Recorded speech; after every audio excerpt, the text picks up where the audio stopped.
It's super challenging to be a teenager right now.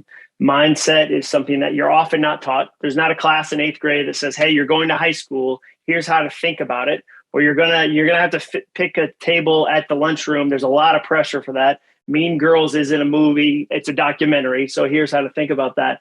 So I think that's part of what we're attempting to do with the book. But then also, as far as not control, I know as we get Ellie ready to handle college and prepare for college, we're not going to say you have to do this major. That's controlling. We're going to say, hey, we see these 5 things in you that maybe you only see 4 of them, but we've had a front row seat to these passions, these dreams, these skills. So these majors might line up well. Like, what do you think versus here's the major? And so Jenny and I have tried to say, we want to set her up for success. We want to show her what she's capable of, but ultimately she's the one, come Wednesday, she's sleeping somewhere else and making her own decisions. And so we've tried to set her up for success and show her what she's capable of, but not say we have to control the decisions because they're Ellie's decisions, not John and Jenny's decisions.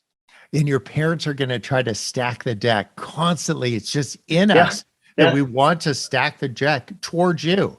But we also this will be super hard next week for your parents. Like, you get that? This is going to fillet them.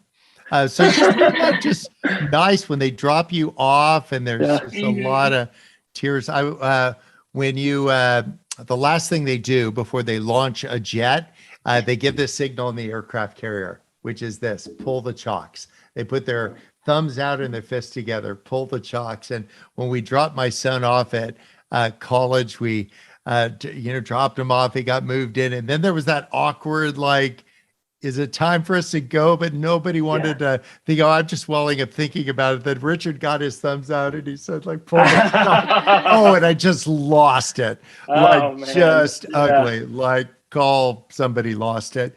But what a beautiful celebration. Take a snapshot of that. Tell us, for those of you that are going to pick up the book, which is parents, teenagers, college, grandparents who want to understand. Tell us why you pick soundtracks. If they hadn't read John's earlier book, like your dad's earlier book, tell us why soundtracks. What's the meaning of that? Well, we thought that, when you're a teenager, there's lots of times when you'll get stuck in a loop of repetitive thoughts. And sometimes, as you're young, there'll be phrases and words that people say to you, maybe in passing, that really stick with you and have this kind of arc over your life. For example, if someone says to you when you're in 7th grade, you're not really great at leading this group project, how about you try something else?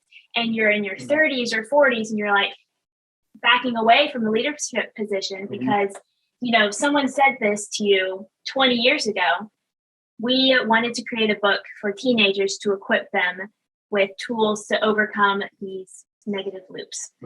I love that. And then think about that. When you get junk mail, do you get a bunch of that, Ellie, at the house, a foot of junk mail? Yes. Oh, yeah. I just check the address. And if it's from somebody I don't know, I don't open it. And sometimes as a teenager, even older than teenagers, you're reading the junk mail. This isn't from voices that you trust. It isn't from if faith guides your steps. It isn't from Jesus. It's just junk mail. And so being able to sort that into the right pile and then ash can it, just say just not helpful. Well, that's one of the things Jenny says, Ellie's mom and my wife, she says, criticism that costs nothing is worth nothing. So if it costs somebody 4 seconds to leave a critical comment on Instagram, I shouldn't give it an hour of my time. I shouldn't go, oh my gosh, it costs that person nothing to leave that. Now, if a good friend of mine, if Al Andrews says to me, hey, John, I see some decisions you're making, I'd love to have a talk, that cost him something. That cost him bravery. That cost him relationship. That cost him 10 years of us walking together. I should receive that and think through that and be still with that versus a random comment from somebody. If it costs them nothing, it's worth nothing. I remember getting a text message after I spoke somewhere, and it just had 2 words. It said, "You suck." I'm like, Dad, one of the things that we'll do is we'll give them airtime in our lives. And back in the old days when they had 45s at radio stations, they would count out how many spins a song got. Yep. And then sometimes we're putting spins on songs that you've outgrown, things that aren't true at all, or if they were true, they aren't still true.